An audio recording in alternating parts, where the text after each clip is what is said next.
Silence, a fable. The mountain pinnacles slumber.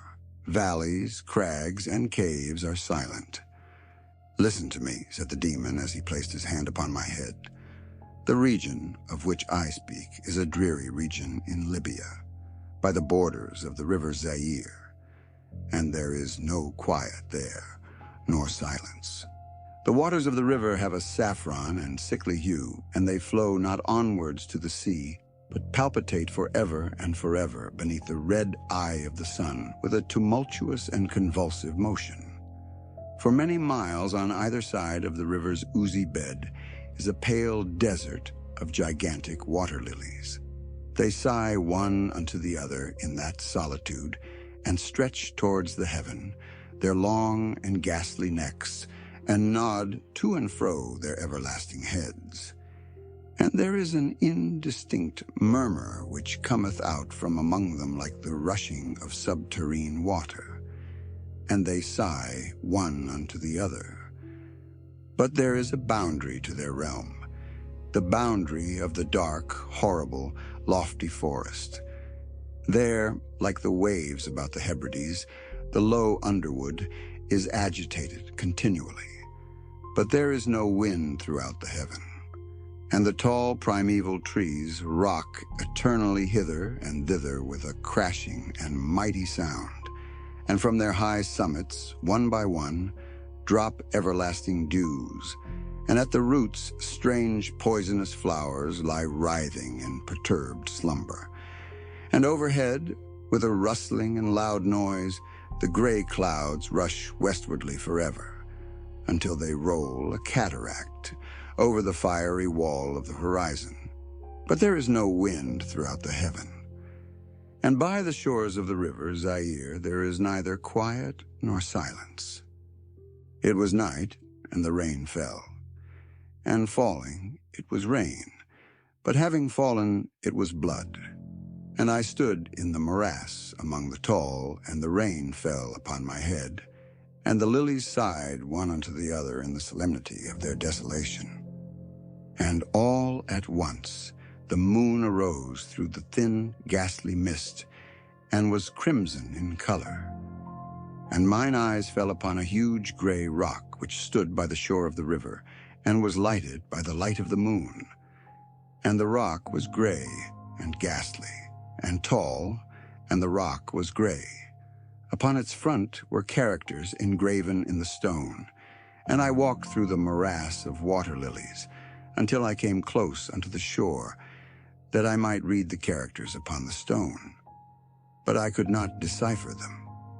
And I was going back into the morass, when the moon shone with a fuller red, and I turned and looked again upon the rock, and upon the characters, and the characters were desolation. And I looked upwards, and there stood a man upon the summit of the rock, and I hid myself among the water lilies, that I might discover the actions of the man. And the man was tall and stately in form, and was wrapped up from his shoulders to his feet in the toga of old Rome, and the outlines of his figure were indistinct, but his features were the features of a deity, for the mantle of the night, and of the mist, and of the moon, and of the dew, had left uncovered the features of his face. And his brow was lofty with thought, and his eye wild with care. And in the few furrows upon his cheek I read the fables of sorrow, and weariness, and disgust with mankind, and a longing after solitude.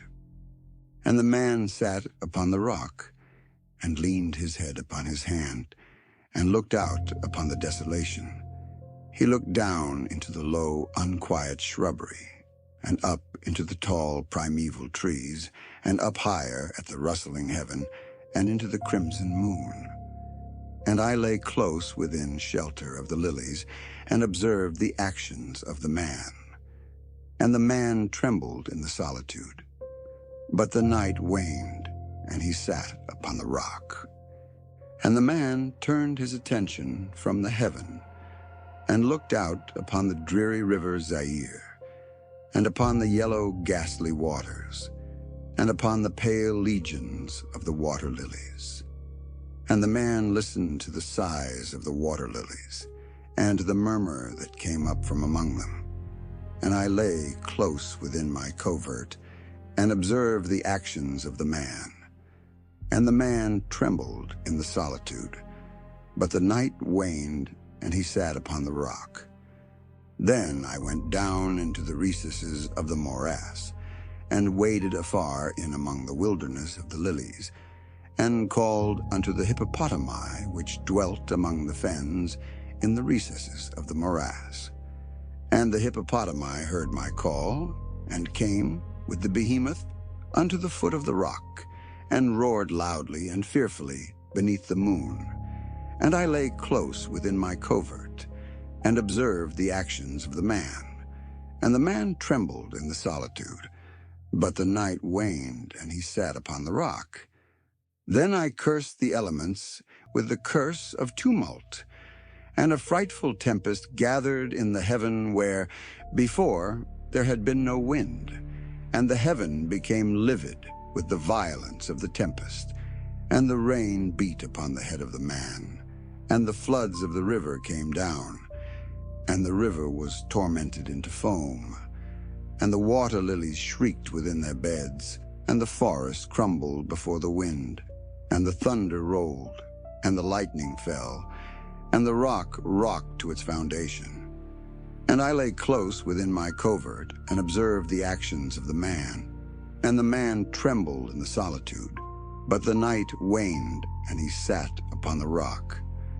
Then I grew angry, and cursed with the curse of silence the river, and the lilies, and the wind, and the forest, and the heaven, and the thunder, and the sighs of the water lilies. And they became accursed, and were still. And the moon ceased to totter up its pathway to heaven, and the thunder died away, and the lightning did not flash, and the clouds hung motionless, and the waters sunk to their level, and remained, and the trees ceased to rock, and the water lilies sighed no more, and the murmur was heard no longer from among them, nor any shadow of sound throughout the vast, illimitable desert. And I looked upon the characters of the rock, and they were changed, and the characters was silence.